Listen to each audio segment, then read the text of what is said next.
Good morning. Good afternoon. My husband just corrected me from the other room. Good afternoon. It is Monday, March 30th, excuse me. And this is Reverend Elizabeth Mora checking in with you on behalf of Unity Northwest Church and just myself.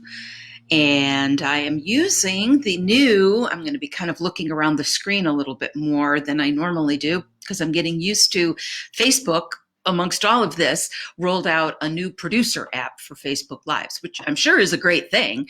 It's just, okay, one more thing to learn in the middle of, kind of switching everything online and doing stuff. So I'll be looking to see. I have no idea how many people are on with me. I'm sure that it's telling me that somewhere.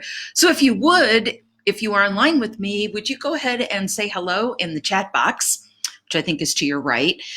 And that way I'll at least see folks coming up while I know what's going on.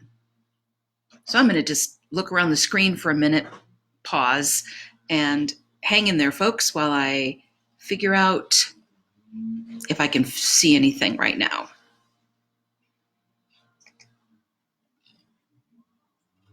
Hello. Oh, there's Patricia. Hello, Patricia.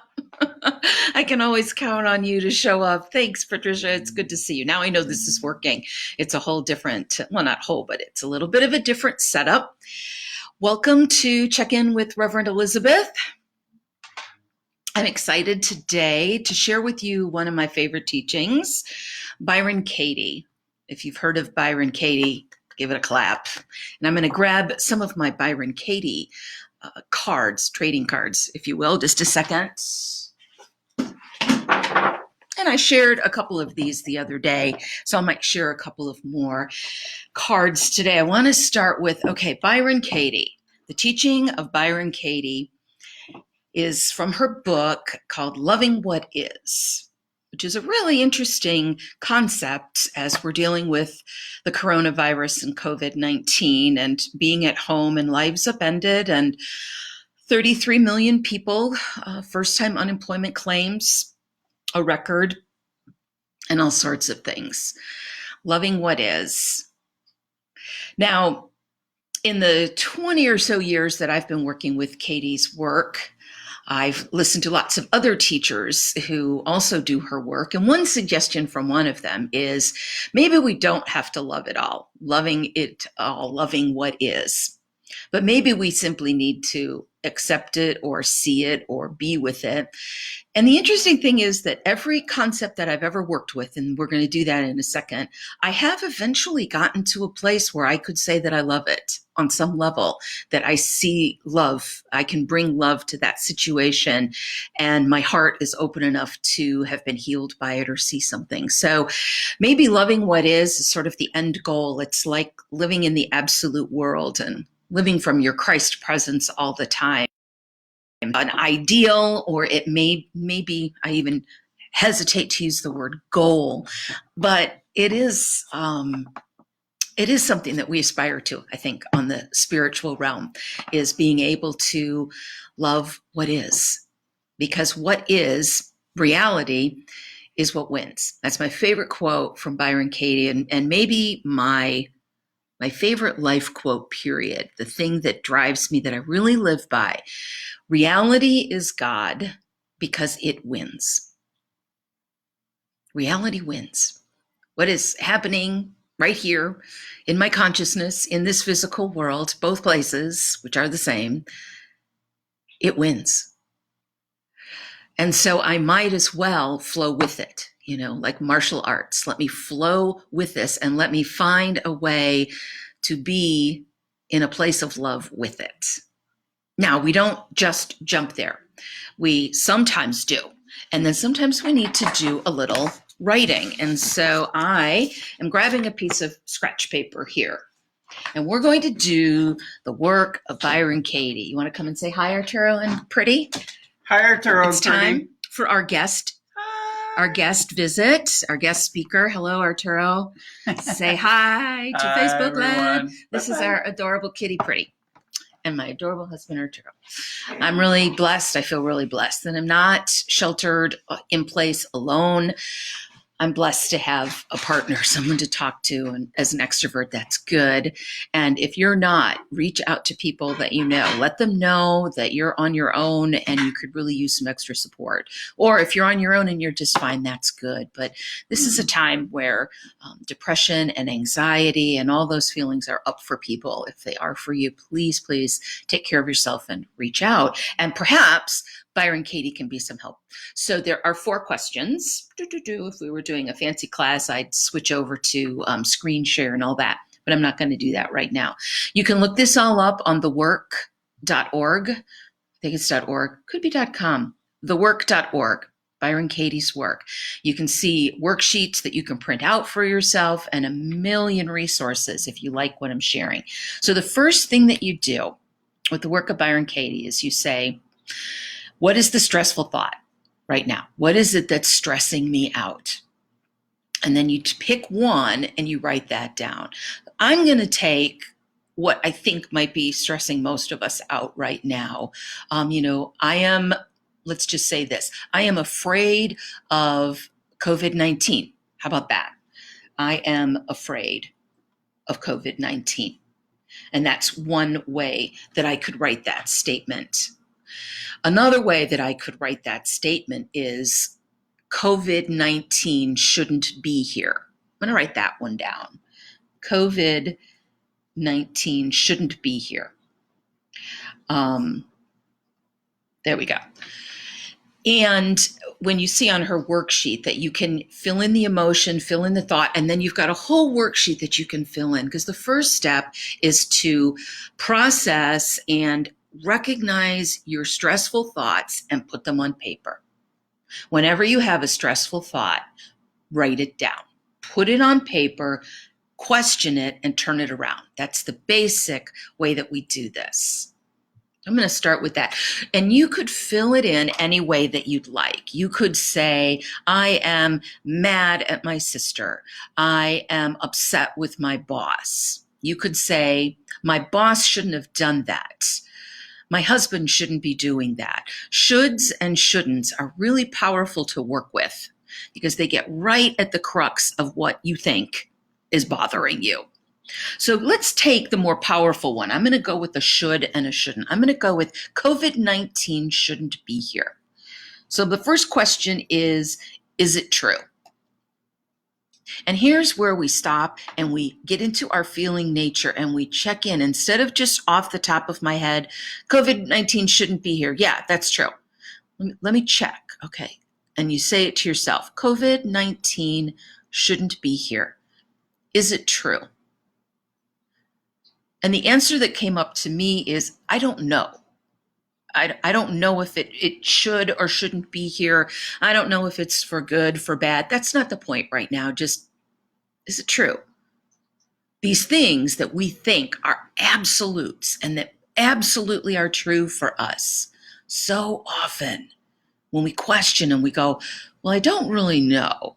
I don't know how germs and everything work. And, is it painful? Yes, but that's not the statement I'm working with. And be careful of that. Once you write it down, stick with your statement for a while because the ego mind wants to take me off into, well, wait. Let me put it in spiritual terms. Okay. So instead, COVID-19 shouldn't be here. Is it true? I don't know. Now, let's say I had answered yes. Yes, it's absolutely true. It's a virus. It's a terrible thing. It shouldn't be here. Okay. Second question. Can I absolutely know it's true? Most of the time we go, well, absolutely. It's hard to know anything absolutely. But even if you answer yes, that's okay. You keep moving on. Always be true to yourself. And then you say, how do I feel when I think the thought COVID-19 shouldn't be here? So take a moment and be with that. How do I feel when I think that?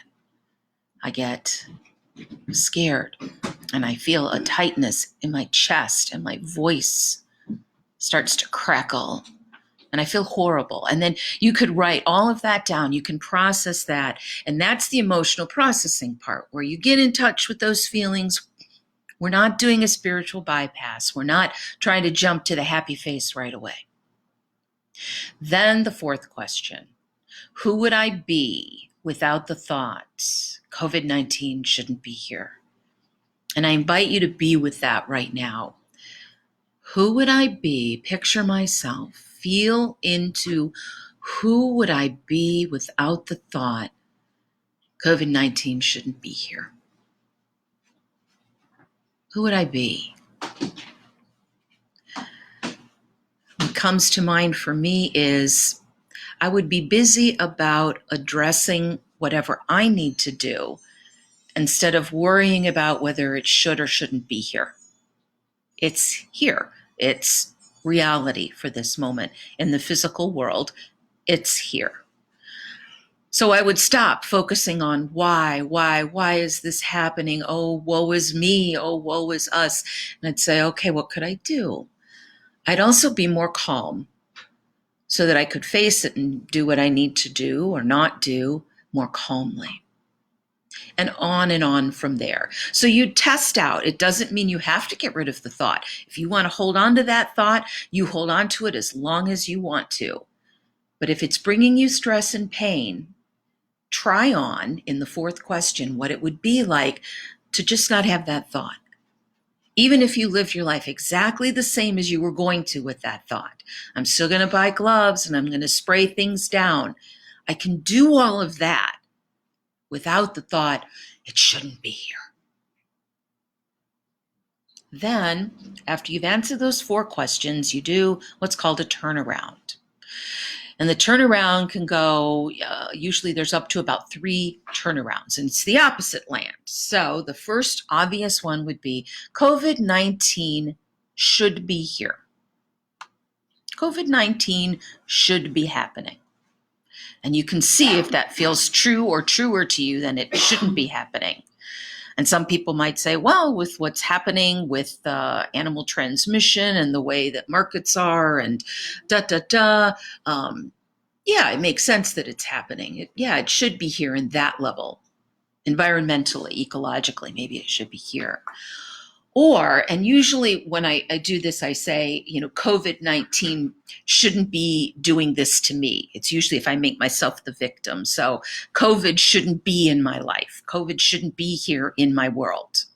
So then an opposite of that would be COVID shouldn't be here. COVID should be here. I should be here in my life.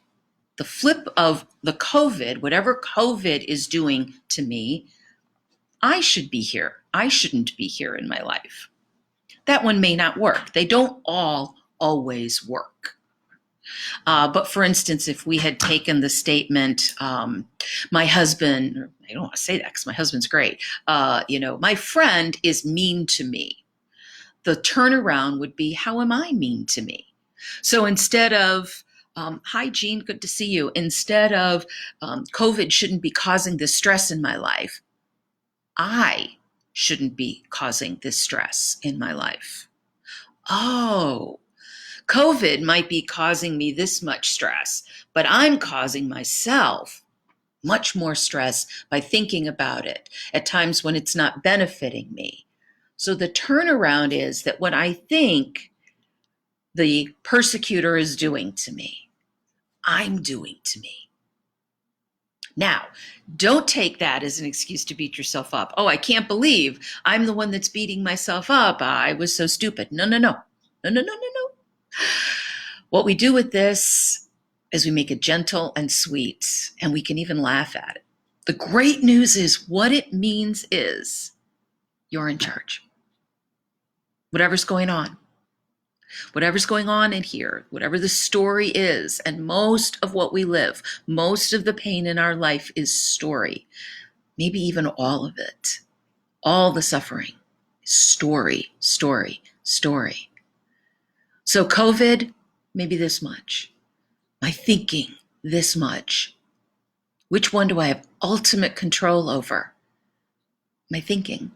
I can work with my thinking. I can do this process to write it down, question it, and turn it around. And as Katie says, watch the thoughts leave me. instead of pushing it out or forcing it. Oh, I'm not going to think that. I'm not going to think that. I don't know about you, but thoughts keep coming back. Instead, when we do this work and we show the mind over and over again, oh, what I thought was so awful isn't, and there's something I can work on, the thoughts start to leave. And after 20 years, it's still one of the most powerful, best tools I have ever used. Put me on a desert island with one book to help me in the self-help area, Loving What Is by Byron Katie. There is much more to it that I could add nuances, but you have the basics now, and you can go online to thework.org to learn more about Byron Katie's work. Ask me questions, send me emails, whatever you would like. And as a reminder, in the coming weeks, here's what we have scheduled at the church. So Sunday, 11 o'clock Central Time, we're doing Facebook Live on the Unity Northwest church page. Today, Monday, and Wednesdays, 1 o'clock, Facebook Live on my page. I'm doing a check-in. Tuesday night, our church always has meditation at 6. I will be doing that, Facebook Live on the church page. And then if you're part of the community, or if you'd like to be part of the community, thanks, Jackie, then you can join in with us. We're doing a social time Thursday at 7, and we're having social time after church. Both of those will be on Zoom. Take all of that information, let it out of your brain, and go to the church webpage, the Facebook page, look in your email box. Over the next couple of days, we're going to make everything updated. This is a slightly new and shortened schedule, trying to really hit you, where you are at times and give you what you need. Please give us any feedback, and my prayers and my thoughts are with you today. And occasionally I check on Facebook Live and do some singing and stuff like that if you want a little uplift. And if you're looking for some things that I recommend, I've got 2 places I'll send you to. One is my dear friend Jake Fisher. He's on Facebook, and he's doing live Zumba a couple times, most 5 days a week. He's fantastic. If you want some different exercise besides walking around your cul-de-sac like I've been doing, look for Jake Fisher. And if you are looking for some entertainment, 2 of my friends, David Fenninger, P-F-E-N-N-I-N-G-E-R, I'll put it in here. David Fenninger and his wife, Christine, are doing Broadway duets, and they are both super talented. Barb is on, and she knows them. So if you're interested in getting a little pick-me-up musically, go and take a look at David Fenninger. I should tell him that he needs to just friend everybody that I'm sending in his way. And like I said, he and his wife, Christine, are doing Broadway duets. I wish Arturo could sing, because then I would do that. But I'm working on a couple of songs I've been working on for auditions. So I think I'm going to sing something a little bit later tonight, and stay tuned. I'm working on my next audition song, which I affirm I'm going to need this summer or this fall for some show. All right. I love you all, my Facebook friends. Be well. I put on makeup for you today. This was the 3-minute makeup job. I just want you to know it can be done. And I'm not wearing fuzzy slippers, but I am wearing, there we go, fuzzy socks. Those are my fuzzy socks. Love you, kids. Bye. Now I just have to figure out how to end this on the new thing. There we go.